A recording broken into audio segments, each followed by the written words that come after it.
Hey there, and welcome back to the show. Just so you know, it is freezing in Louisiana.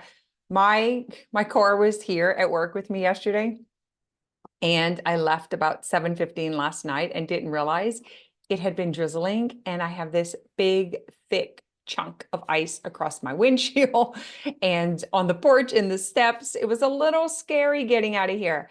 And it did not defrost overnight. So I drove across the yard with my head out the window because I still can't see in front of my, like out of my windshield. Not used to that down south. So wherever you are, I'm pretty sure it's a little cooler, if not freezing for you also. So stay warm and cozy. It's even a little warm in here. I had a heater at my feet, but I didn't want the noise to distract you as I was recording. So I turned it off and I've got the chills. So this is what I want to talk about this week. The seat of success. I have been thinking about this for a few weeks.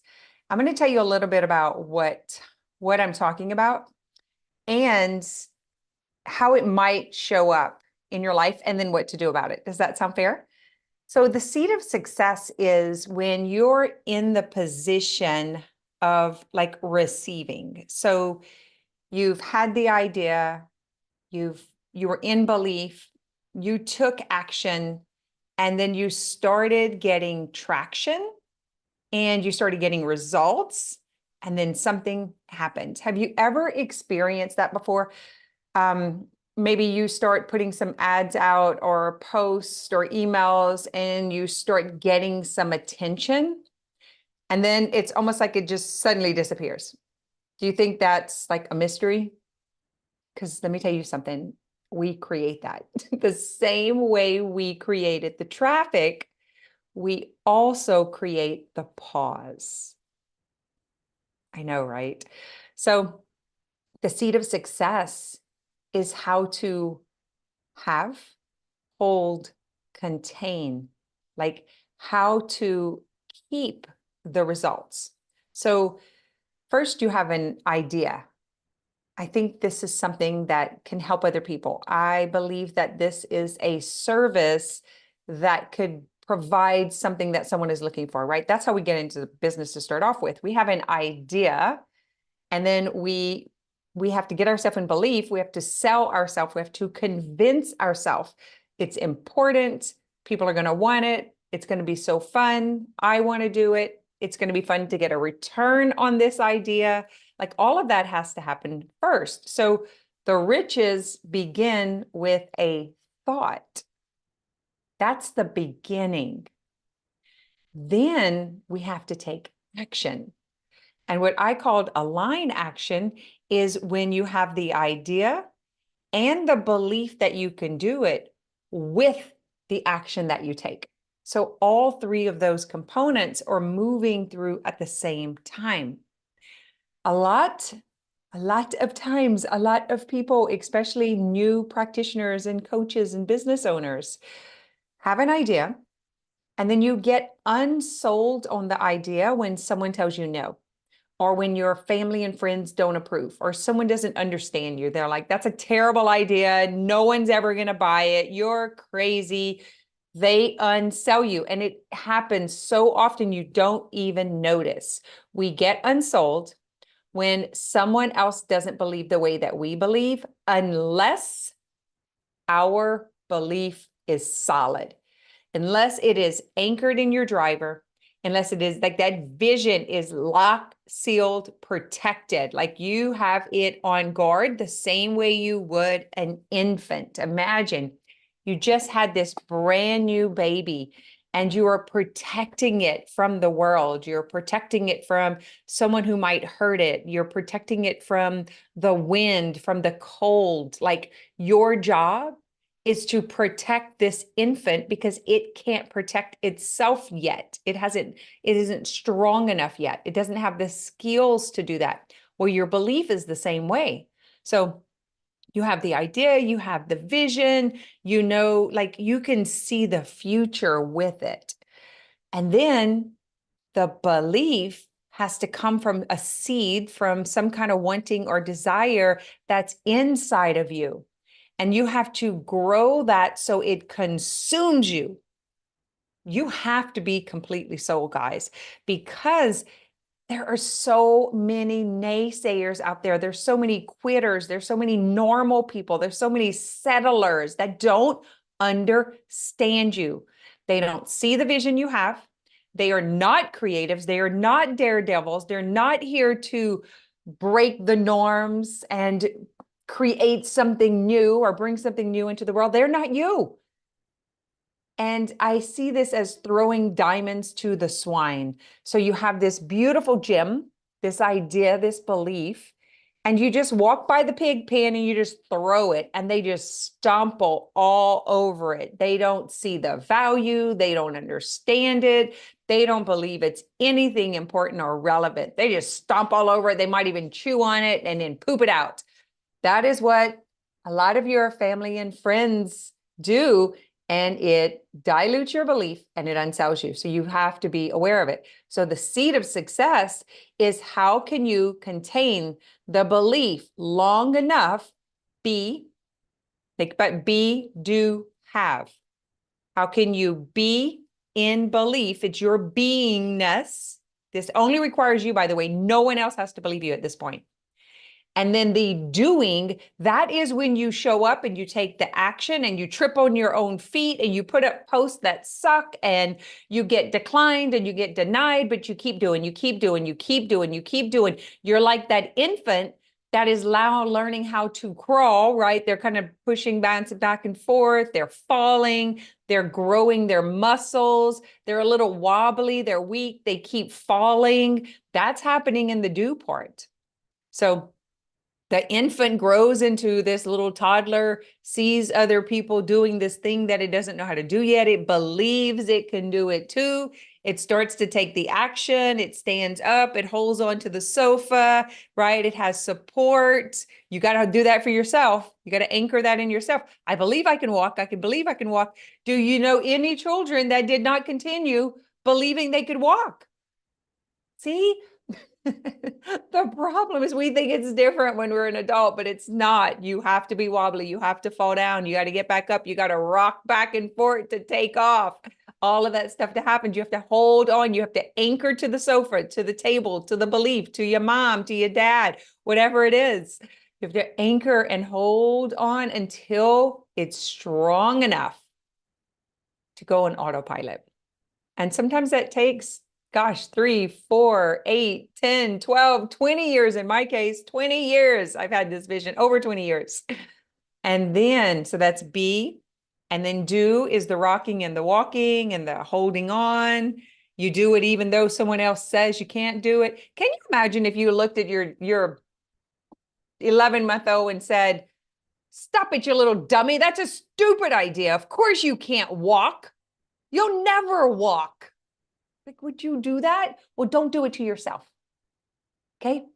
Even though other people are ignorant and they might do it, you don't be the one who does it. You let that go. And the last step is to have. And that's when they actually walk all the way across the living room.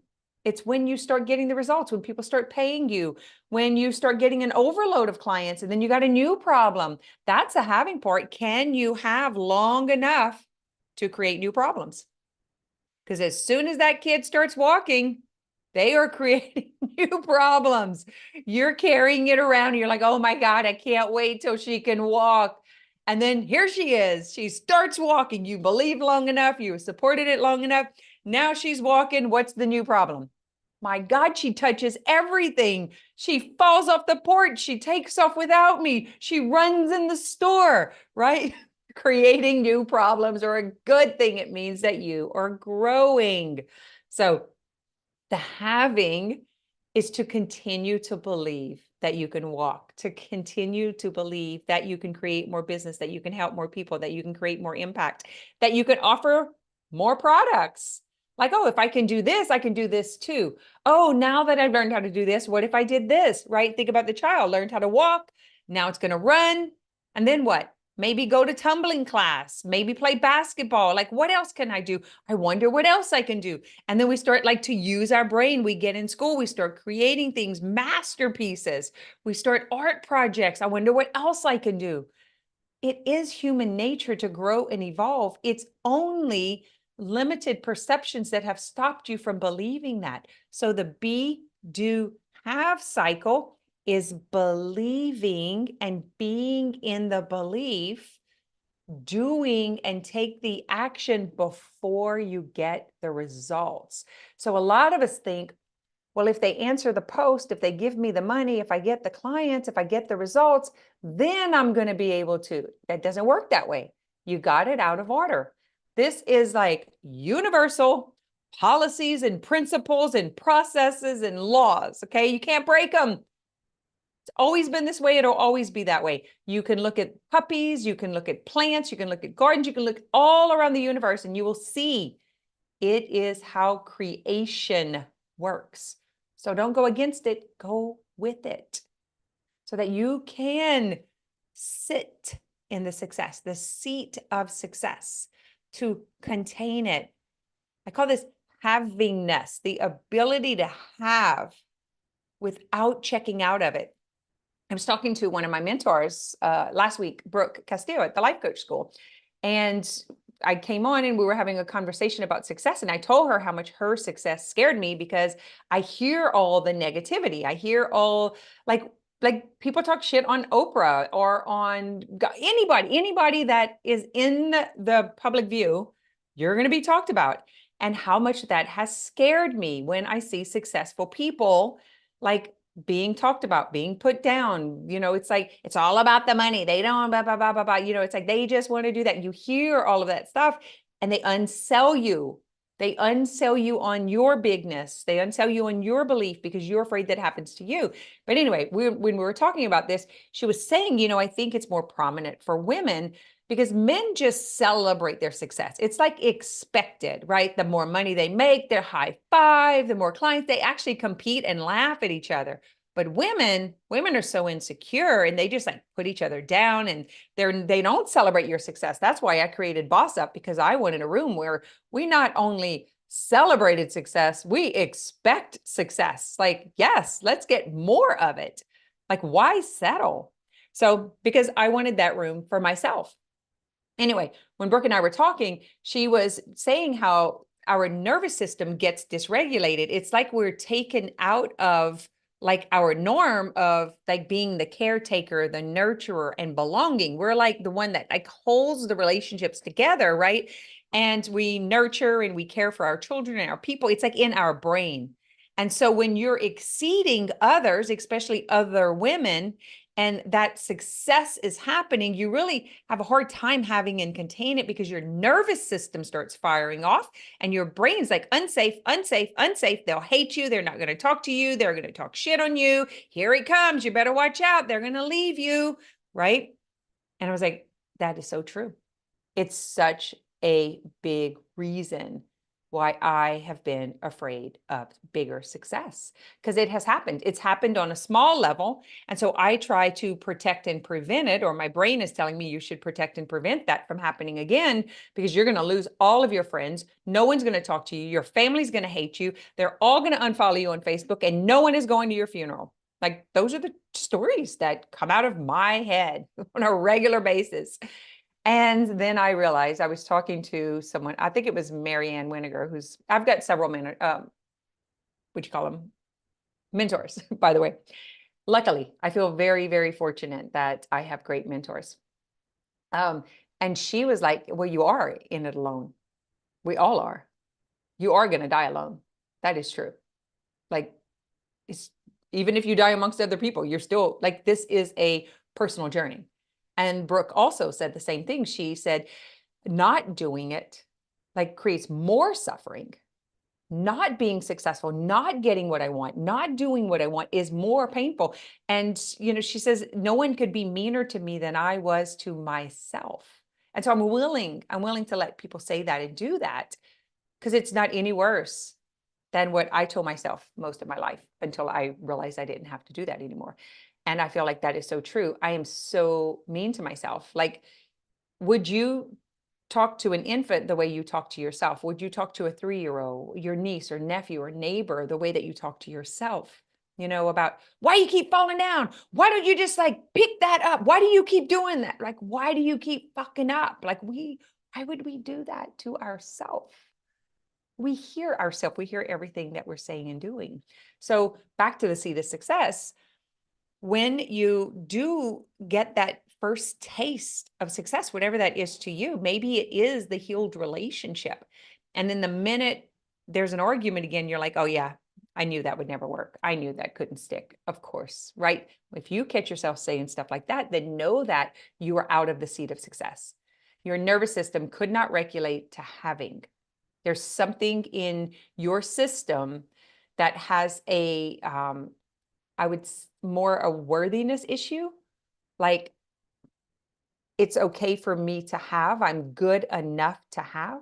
And most of that comes from our ignorant parents and teachers and people in society who hated themselves, and they spoke to us that way. It was just a mirror. They were just speaking to themselves. They were ignorant. They didn't know better. No one had ever told them. No one had ever shown them. And so that's literally how they talk to themselves. And so when we would frustrate them or trigger them, it's how they talk to us. And so if you can see that from neutrality, like take yourself out of it, pull back and look at the big picture and realize that wounded people wound people. So once you have that recognition and put yourself in that position of, would I talk to a 3-year-old that way? How would you talk to a 3-year-old? How would you encourage them? And that's how you can help yourself to continue having. So first, you have the vision. You imagine that it's possible. You dream about it. You have to feel it, by the way. And so if you have turned off your emotions because you've got unresolved trauma, you may have a hard time feeling and imagining. Know that we do have coaches who help with that. That's why I am a mind body coach, because it was the thing that was stopping me from success. Is I wasn't able to regulate my nervous system. And it was because of the unresolved triggers and traumas that were in my psyche, but also in my body and the cells and tissues. And, that's just how it works. We are having a human experience, and we live this life through the vehicle of the body. And so our subconscious and unconscious is like actually showing up in our life, in our bedroom, our bank account, in our bodies. So that might be too much for some of you. Sorry, let me take it back and come back to the seed of success. So you have a dream, a vision. Maybe you've had it since you were a kid. You kind of forgot about it, tucked it away in the bottom drawer because you never thought you would get it, right? That dream. And now you see like someone else has done it and you're like, dang it, I knew I should have. Why didn't I just trust myself? Is that you? That is so me. I'm like, oh my God, they're doing it and people are listening to them. I remember that when I went to 10X Ladies and Elena Cordone, she was like talking about restoring the family unit. And like, I was like, what? She has like 1,500 people sitting here and no one got up and left. Why aren't they listening to me? And that's when I realized I was talking to people who didn't understand or who didn't want what I wanted, but I had turned my dream off. And when I heard her say it, it gave me permission to continue believing it. And I was like, well, hell, I'm just going to join forces with people who've already done it. I don't care if I lead it. I just want to be a part of it. Like, I don't want to leave this world without creating a generational impact. That is extremely important to me. I came from a broken, dysfunctional family, and my children came from brokenness. And like, I have stepchildren who I've known and loved since I'm 19 years old. It's like been amazing that they allowed me to be their mother. But I was trying to raise 5 children when I never had a mother. I didn't know how to do that. I remember saying, who put me in charge of this, right? So I know I'm on a little tangent here, but I want to help you understand what's happening and why you keep popping out of the success that you want. And it's because we're afraid to dream too big and we're afraid to have too much, because then that puts us back in that trauma response. It puts us back in that disconnection or that dysfunction. And it's because we don't know how to handle it. We don't know how to regulate it. We don't know how to stay in the seat of havingness, the seat of success. So today, I just wanted to bring it to your attention so that you can maybe understand why you can't regulate your bank account, like why you can't get ahead, why you can't keep the weight off, and why clients don't keep coming in. So you'll do something, you're in belief, they start coming, the weight starts coming off, the money starts coming in, the relationship starts getting better, and then something stops it. You have to understand that there is something in you that is creating that. And if you can take full responsibility for that and be willing to do the work, then you can get beyond it. And then you will be in the seat of success. So come to Boss Up. Reach out, send me an email, say, what are you talking about? I want to know more about it. Right now you can get 2 weeks free. So if you will, we'll put the link in the show notes. Come and try it out and see if it's for you. If you want to stay, stay. If you want to leave, there's no risk. Just come and try it and see. If sitting in a room with people who believe you and see you as your future self and see you having and holding the seat of success, if that feels better for you, if that feels easier and more doable, that is my vision of what I want to create. And just like when I'm talking to my mentors and realize that they had a vision too, and they didn't think it was possible either. And knowing that other people before me have had the same fears come up and they ejected it also, but they helped to create the path for us to keep going. That's why I think it's so important that we do have coaches and mentors and guides and helpers and healers. It's extremely important. We are not meant to do this alone, although we will die alone. We are doing it alone with others. That's how I see it. So let me know if this relates, if you've seen this happen in your life, like whether it's in your relationships, in your weight, in your money, in clients or your business. Maybe you're in a direct sales company, but you can't ever get to the top. You have just enough success to like, man, this is good. This is better than working. This is better than it was. Like, all right, I got the 10 pounds off. This is better now that my jeans are looser, but it's not really what you want. Does that make sense? If you continue to hit that, reach out. Let me help you. One of the books that I have read that has helped with this is The Big Leap, because I always like to give you resources if you are a DIYer. The Big Leap talks about like that glass ceiling, the upper limits.